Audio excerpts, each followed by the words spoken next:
अनमोल मोती कार्यक्रम में आपका स्वागत है। ओम शांति। आज भी भारत में थोड़े से ऐसे लोग हैं जो शुद्ध शाकाहारी हैं। मांस तो क्या, वो प्याज और लहसुन से भी परहेज करते हैं। ऐसा एक व्यक्ति, मान लीजिए कि एक बड़े शहर महानगर में, समझिए कि दिल्ली में, फुटपाथ पे जा रहा है शाम के वक़्त, और रास्ते में एक कॉमन साइट है कि रेहड़ी पर कोई व्यक्ति मछली के पकोड़े बना रहा है या मछलियाँ तल रहा है। तो हम जानते हैं कि बहुत दूर से ही मछली की दुर्गंध आनी शुरू हो जाती है। तो ऐसा व्यक्ति उस रेहड़ी के काफ़ी दूर से क्रॉस करता है, जल्दी जल्दी चलता है, नाक पर रुमाल रख लेता है। फिर भी कुछ ना कुछ उसका जो स्मेल है वो उसके अंदर प्रवेश करता है, और काफ़ी समय तक, जब तक वो वहाँ से आगे नहीं निकल जाता, उसको उसका मानसिक तौर पे वाइब्रेशन भी आता रहता है। आगे जाकर सड़क के किनारे एक होटल है, और उस होटल से जब वो क्रॉस करता है तो उसको प्याज और लहसुन की इसी प्रकार की स्मेल आती है, और वो वहाँ से भी जल्दी जल्दी निकल जाता है। पर उस स्मेल का कुछ ना कुछ प्रभाव उसके ऊपर पड़ता है। अब इसी बात को अगर हम ले लें कि जिस प्रकार का हम भोजन करते हैं, भगवान ने भगवत गीता में अन्न की शुद्धि पर काफ़ी कुछ बताया हुआ है कि सतोगुणी अन्न कैसा होता है। तो अन्न की शुद्धि का मन की शुद्धि से कितना सख्त संबंध है, पूरा गहरा संबंध है, इस बात को भी हमें देखना है। तो अब हम लोग घर में भी लोग भोजन बनाते हैं, भोजन तो बनाते हैं और कोशिश करते हैं, जो शुद्ध शाकाहारी हैं, सात्विक परिवार हैं, कि अपने अंदर घर में अच्छा भोजन सात्विक तौर पे स्वयं वेजिटेबल्स वगैरह ला के बनाएं। लेकिन हमें ये भी देखना है कि ये अन्न हमारे मन पर कितना गहरा असर करता है। इसलिए जिस समय हम भोजन को बना रहे हैं उस समय हमारी मनोवृत्ति क्या है, क्योंकि वो मनोवृत्ति भी भोजन में जाती है। इसलिए जैसा अन्न वैसा मन कहा जाता है। प्राय तौर पे व्यक्ति अनुभव करता है कि उसके जो स्नेही इष्ट होते हैं, वो जब उसको भोजन खिलाते हैं तो उसमें उनके स्नेह का वाइब्रेशन होता है, और कोई दूसरा खिलाता है तो उसमें वो उस प्रकार का वाइब्रेशन नहीं होता। और जो कमर्शियल यानी एक व्यावसायिक तौर पे भोजन बनाया जाता है, उसमें तो और ही प्रकार का वाइब्रेशन होता है। तो हम आप देखेंगे कि हमारे भारत में ये भी प्रसिद्ध है कि परमात्मा को याद करके भगवान को भोग लगा के भोजन स्वीकार करना है। मंदिरों में, धर्म स्थानों पर तो भोग लगाया जाता है विशेष तौर पे। जो भी जिस प्रकार का भी वो धर्म स्थान होता है, तो अपने अपने तरीके से कुछ मंत्र पढ़कर, कुछ पाठ करके वो भोजन को बनाते हैं, और उसको फिर वो प्रसाद के तौर पे बहुत ही मूल्य दे करके जो भगत जन होते हैं, अनुयायी होते हैं, उनको वो भोजन थोड़ा थोड़ा प्रसाद दिया जाता है। उसको वो इतना मूल्य देते हैं क्योंकि भक्ति भाव होता है कि भगवान का भोग है ये, कि ज़रा सा भी कहीं धरती पर गिर जाए तो उठा करके माथे से लगाते हैं। फिर उस भोग को वो अकेले नहीं खाते हैं, अपने अन्य लोगों को बांटते हैं, क्योंकि ये भगवान का भोग है। उनके अंदर ये भावना रहती है कि इससे हमारी मानसिक शुद्धि होगी। अब इसमें भी ये देखना है कि भावना का फल अल्पकालिक तो भगवान ने कहा ही हुआ है कि जो बहुत भक्ति करके भावना से कुछ भी मेरे निमित्त करते हैं, मुझे जानते भी नहीं हैं, मानते समझते हैं, सिर्फ मानते हैं, उनको भी मैं कुछ ना कुछ अल्पकालिक प्राप्ति अवश्य करा देता हूँ। लेकिन अगर हम और गहराई से देखें तो जब हम भगवान को भी भोग लगवाते हैं भोजन से पहले, और ये कहा गया है यद्यपि भगवान उस भोग को खाते नहीं हैं क्योंकि भगवान तो अभोक्ता है, परंतु पर भगवान को वाइब्रेशन दे सकते हैं। तो इसलिए भगवान वाइब्रेशन भी क्यों लेंगे और किस भोजन की लेंगे, जो बहुत ही स्नेह प्यार से, बहुत ही श्रद्धा से, सच्चे दिल से भगवान को भोग लगाया जाए।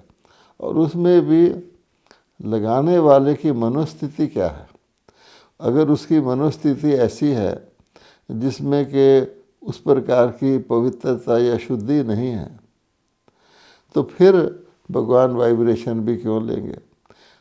भगवान का ये कहना है कि मेरे को कोई भी याद करता है तो मेरे को याद करने का एक उद्देश्य होता है, और भगवान को याद करने का बिना उद्देश्य के याद करते हैं तो आप देखते हैं मन भटकता है कि स्वार्थवश भगवान को याद करते हैं। जैसे कहा जाता है दुख में सिमरन सब करे, कोई मजबूरी आ गई, किसी को ऑपरेशन कराना पड़ रहा है, किसी को नौकरी के लिए इंटरव्यू के लिए जा रहा है, कोई परीक्षा के लिए जा रहा है, वो याद अलग प्रकार की, उसका भी भगवान अल्पकालिक फल देते हैं कि चलो मुझे याद तो किया। लेकिन वास्तव में भगवानोवाच है भगवत गीता में कि मुझे याद करने से मैं तुम्हें शक्ति देता हूँ, मनोबल देता हूँ, जिसको कहा गया है मन मना भव, कि मन को मेरे में लगाओ, मेरी शरण में आ जाओ। तो वो आत्मा परमात्मा सर्वशक्तिवान है और सर्व शक्तियाँ परम आत्मा में हैं। तो भगवान ने कहा है कि मुझे दिल से याद करोगे तो मैं आपके मन में मनोबल भरूंगा। तो हम शक्ति प्राप्त करने के लिए परमात्मा को याद करते हैं, और अगर हम भोग भी लगाते हैं तो परमात्मा हमारे अन्न में जो हम भोजन करते हैं उसमें शक्ति भर देते हैं। तो वो अन्न जो साधारण तौर पे जो उसकी संसारिक शक्ति होती है, क्योंकि भोजन शक्ति देता है शरीर को, वो कई गुना बढ़ जाती है क्योंकि उसके अंदर ईश्वरीय शक्ति शामिल हो जाती है जो मन को शक्ति प्रदान करती है। भोजन तन को शक्ति प्रदान करता है, लेकिन जो परमात्मा को याद किया हुआ भोजन है वो मन को भी शक्ति प्रदान करता है। इसलिए कहा जाता है अन्न का मन पर असर होता है। अब हमें ये देखना है कि हम इस जो विधि भगवान ने बताई है इसको उपयोग करते हैं। तो आप देखेंगे अगर कोई व्यक्ति, भगवान ने यहाँ तक कहा है कि कोई भी काम मुझे याद करके करोगे तो पहले याद कर लोगे तो मैं उसमें बल भर दूंगा। अगर हम साधारण पानी का गिलास लेकर पानी भी पीते हैं और पानी को दृष्टि देकर परमात्मा को याद कर कर पीते हैं तो भगवान कहते हैं वो उसको भी मैं अमृत बना देता हूँ, वो भी दवा का काम करता है। और हम जानते हैं कहा गया है कि देवता भी जो देवता बनते हैं अन्न की शुद्धि से, वो परमात्मा को लगाए हुए भोग को, यानी उस भोजन को जिसका नाम हम ब्रह्मा भोजन भगवान ने रखा है, जो ब्रह्मा द्वारा सिखाई गई विधि से बनाया गया भोजन है, उसको वो याद करते हैं। आजकल हमने उस ब्रह्मा भोजन को नाम परिवर्तन करके ब्रह्म भोज कर दिया है। अब ब्रह्म भोज का तो दूसरा अर्थ होता है, कोई फीस्ट वगैरह की जाती है किसी ओकेजन पर, उसको हम ब्रह्म भोज कह देते हैं। उसमें तो अनेक प्रकार के व्यंजन बनाए जाते हैं, लेकिन वो भोजन, वो अन्न जिसमें आत्मिक बल भरा जाए परमात्मा को याद करके, उसके द्वारा मन को शक्ति मिलती है और आत्मा को शुद्धि प्रदान होती है। इस बात का हमें ध्यान रखना है। और यहाँ तक कहा गया है, ये तो भक्ति में भी बताया जाता है कि वो भोजन किस प्रकार के धन की कमाई से बनाया गया। ये बड़ा इम्पोर्टेंट है, किस प्रकार की कमाई से वो भोजन बनाया गया और उसके बाद जो है किस वृत्ति से उसको खरीदा गया, और जिस वक़्त वो बनाया जा रहा था उस बनाने वाले की मनोवृत्ति क्या थी, और उसके बाद उसको जो सेवन किया जिसने, उसने भी परमात्मा को स्मृति करके भोग के रूप में स्मृति किया, उसकी मनोवृत्ति क्या थी। ये तो दुनिया में भी लोग कहते हैं कि कोई व्यक्ति भोजन करते समय उसको भोजन करना चाहिए, अपने मन में और कोई चिंतन नहीं करना चाहिए। आजकल हम क्या देखते हैं कि व्यक्ति भोजन कर रहा है और उसका मन कहीं और है, किसी चिंता में है, किसी उलझन में है। वो भोजन कर रहा है लेकिन उसको भोजन करते हुए ये पता भी नहीं लगता कि मैं क्या खा रहा हूँ, कितना खा रहा हूँ। और कोई पूछे कि भोजन कैसा है तो कहता है क्या कहा। इस प्रकार की स्थिति हो गई है।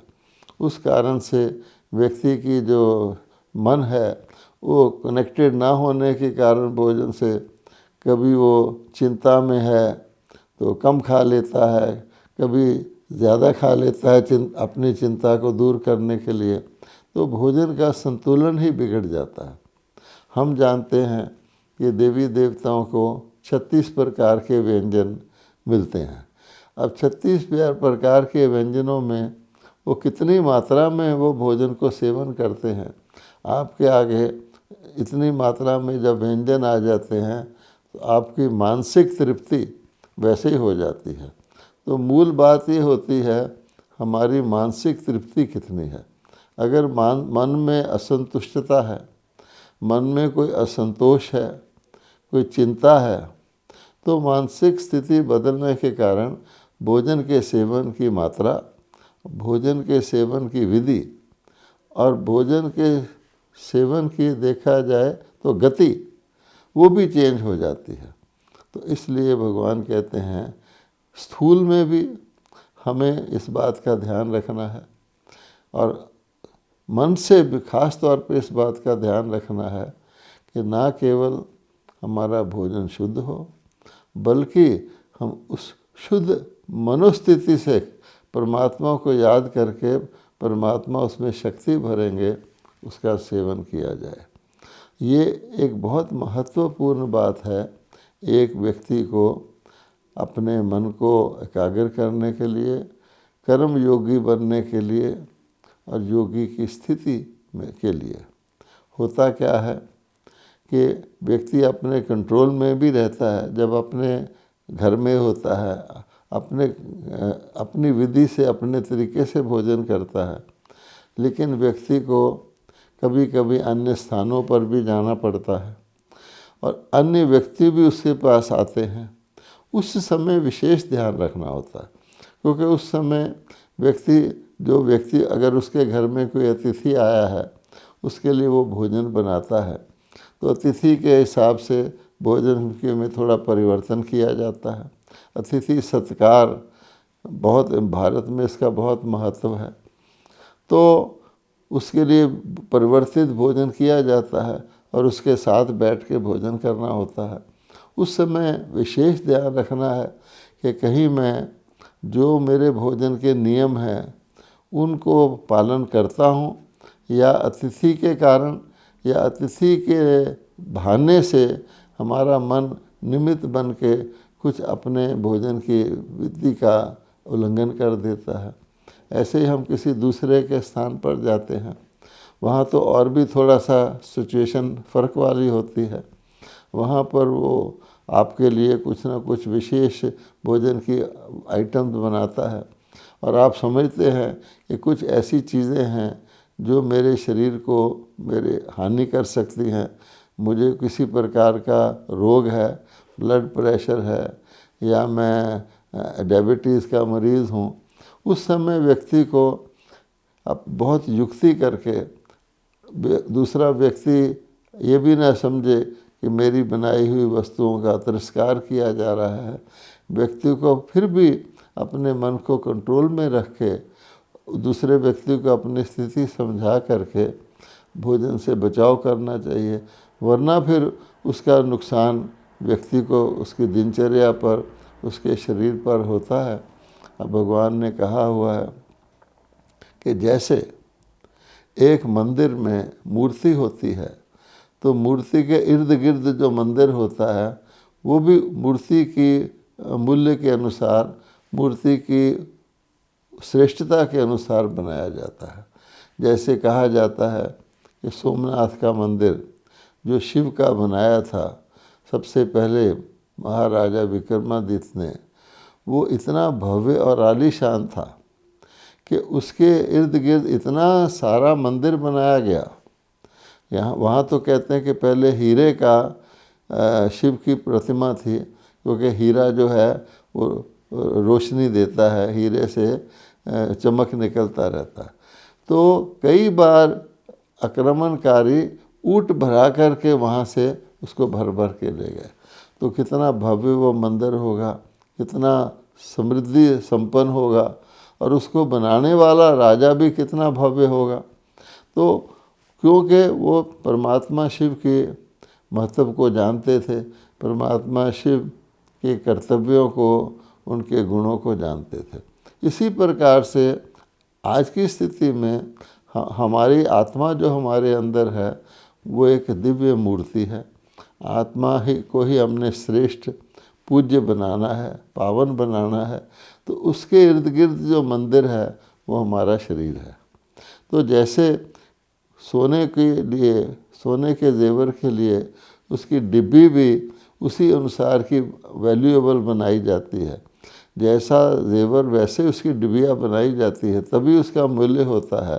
ये तो स्थूल उदाहरण है। उसी प्रकार से जिसको हम मन मंदिर कहते हैं, ये अंतरात्मा का ये जो शरीर है, तन है, इसको भी हमें अति शुद्ध रखना है। और ये हमारे हाथ में है।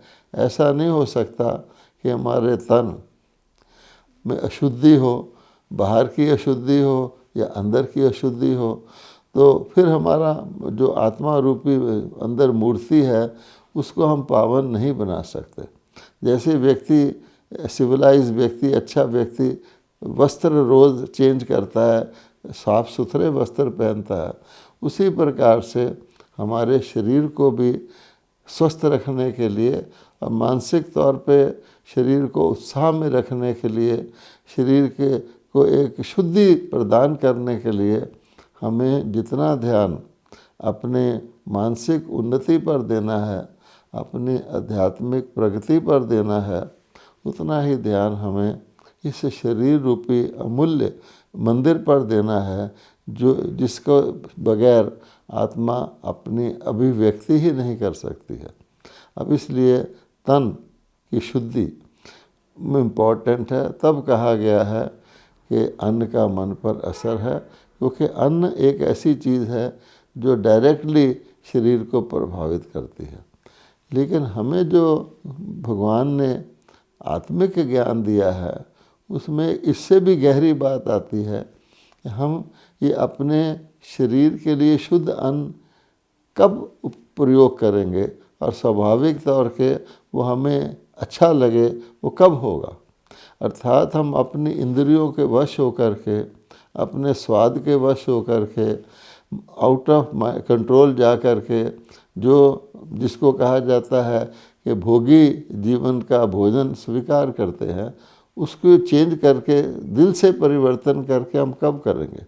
क्योंकि ऐसा भी देखा गया है, बहुत से पुरुषार्थी भाई बहन जब अन्न की तरफ ध्यान देते हैं तो उनके अंदर एक प्रकार का क्षणिक वैराग आता है। वो कई प्रकार के अपने अन्न के परहेज शुरू करते हैं, लेकिन क्योंकि वो दिल से और मौलिक परिवर्तन नहीं किया होता, वो परहेज कुछ समय चलता है, फिर वो परहेज टूट जाता है। फिर इसको भगवान ने कहा कि हट से अब कोई चीज़ में मौलिक परिवर्तन नहीं कर सकते, हट से हम थोड़े समय के लिए परिस्थिति के अनुसार परिवर्तन कर लेते हैं। कोई व्यक्ति मान लीजिए हॉस्पिटल में बीमार पड़ जाता है, आईसीयू में चला जाता है, उसके बाद डॉक्टर उसको बहुत सारी बातें बताता है अन्न के बारे में। अगर तुमने शरीर को ठीक रखना है तो डॉक्टर के कहने के अनुसार वो काफ़ी समय तक वो सारे परहेज़ रखता है, उसके बाद वो सब कुछ भूल जाता है, अर्थात मौलिक परिवर्तन नहीं होता।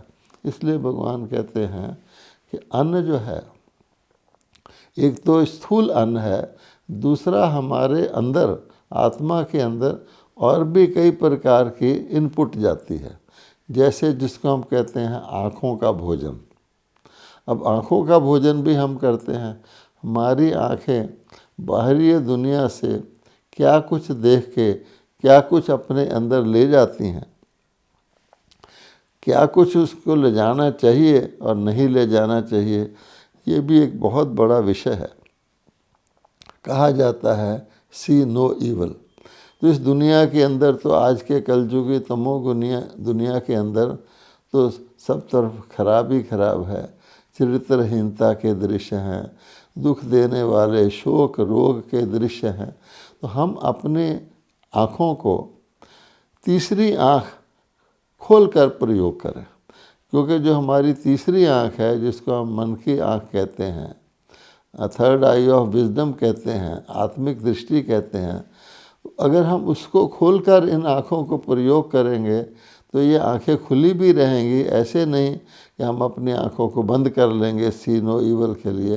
तो वो हमारी तीसरी आँख हमको गाइड करेगी कि इस आँखों रूपी कैमरे को कहाँ फोकस करना है, कहाँ देखे हुए भी नहीं देखना है। तो ये हमारे को अभ्यास करना है। इसलिए क्योंकि आँखों के द्वारा भी जो अंदर जाता है वो भी मन के पटल पर आता है और वो भी मनोस्थिति को परिवर्तित करता है।